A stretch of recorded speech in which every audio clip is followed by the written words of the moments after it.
Pasta pizza on skewers. Oven இல்லாமல் கடாயில் back பண்ண போகிறோம். சேனலை ஃபர்ஸ்ட் டைம் பார்க்குறீங்கன்னா சப்ஸ்கிரைப் பண்ணிவிட்டு பாருங்கள். பாத்திரத்தில் நல்லா தண்ணி கொதிக்க விடணும். கொதிக்கிற தண்ணியில் 1 டீஸ்பூன் உப்பு, 1 டீஸ்பூன் எண்ணெய் ஆட் பண்ணணும். அப்புறம் பாஸ்தா ஷெல்ஸ் அதில் போட்டுட்டு பாஸ்தா சாஃப்ட் ஆகிற வரைக்கும் பாயில் பண்ணணும். குக்கான பாஸ்தாவை ரன்னிங் டேப் வாட்டரில் வாஷ் பண்ணிவிட்டு 1 டீஸ்பூன் ஆயில் ஆட் பண்ணிவிட்டு மிக்ஸ் பண்ணணும். ஆயில் ஆட் பண்ணுறதுனால பாஸ்தாஸ் ஒட்டாமல் இருக்கும். குக்கான பாஸ்தாவை இந்த மாதிரி ஒரு குச்சியில் மெதுவாக இன்சர்ட் பண்ணிகிட்டே வரணும். எல்லா பாஸ்தா ஒரே டைரெக்ஷனில் ஃபேஸ் பண்ணுற மாதிரி அழகாக குத்தி வச்சுக்கோங்க. குத்தும் போது கொஞ்சம் சாஃப்ட் அண்ட் ஜென்டிலாக உள்ள அப்படியே புஷ் பண்ணுங்கள். இந்த மாதிரி எல்லா பாஸ்தாவையும் குச்சியில் குத்தி ரெடியாக வச்சுக்கோங்க. அந்த பாஸ்தா மேலே இப்போ நம்ம பாஸ்தா சாஸ் ப்ரஷ் பண்ண போகிறோம். கடைகள்லேயும் ரெடிமேடாக பாஸ்தா பீஸா சாஸ் கிடைக்கிது. இல்லைன்னா நீங்கள் வீட்லேயும் பண்ணலாம். கொஞ்சம் செஷ்வன் சாஸ், நிறைய டொமேட்டோ சாஸ், மிக்ஸ்டு ஹர்ப்ஸ் போட்டு மிக்ஸ் பண்ணால் நம்ம இன்ஸ்டன்ட் பாஸ்தா பீஸா சாஸ் ரெடி. ஒரு பேக்கிங் டிஷ்ஷை பார்ச்மெண்ட் பேப்பரால் லைன் பண்ணி வச்சுக்கோங்க. இப்போ நம்ம அந்த ஸ்கியூவர்ஸை திருப்பி வச்சுட்டு இந்த சைடும் கொஞ்சம் சாஸ் ஆட் பண்ண போகிறோம். சாஸை நல்லா எல்லா இடத்துலையும் படுற மாதிரி ப்ரஷ் பண்ணிக்கோங்க.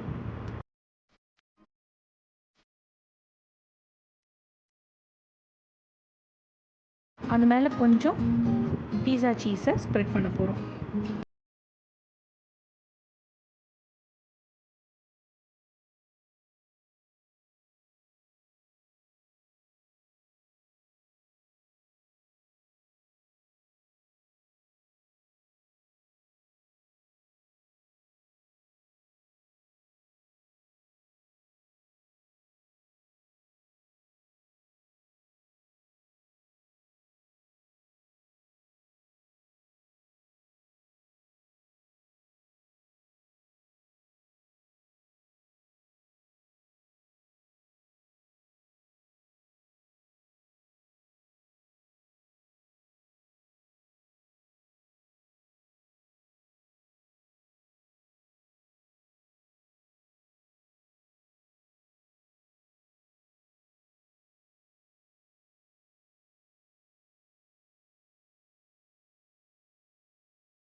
இருக்கீங்கன்னா கொஞ்சமாக சீஸ் ஆட் பண்ணிக்கோங்க. இல்லை ஒரு நாள் தான் நான் நல்லா சாப்பிட்ணுன்னு நினச்சிங்கன்னா நிறைய சீஸ் ஆட் பண்ணி என்ஜாமி. மேலே கொஞ்சம் மிக்சட் ஹர்ப்ஸும் ரெட் சில்லி ஃப்ளேக்ஸும் தூவி விட்டுக்கோங்க. இதெல்லாம் பண்ணிகிட்ருக்கும் போதே ஒரு கடாயில் கொஞ்சம் உப்பு சேர்த்து ஒரு ஸ்டாண்டு போட்டு அதை மூடி வச்சு ஒரு 10 நிமிஷத்துக்கு மீடியம் ஃப்ளேமில் ஹீட் பண்ணி வச்சுக்கோங்க.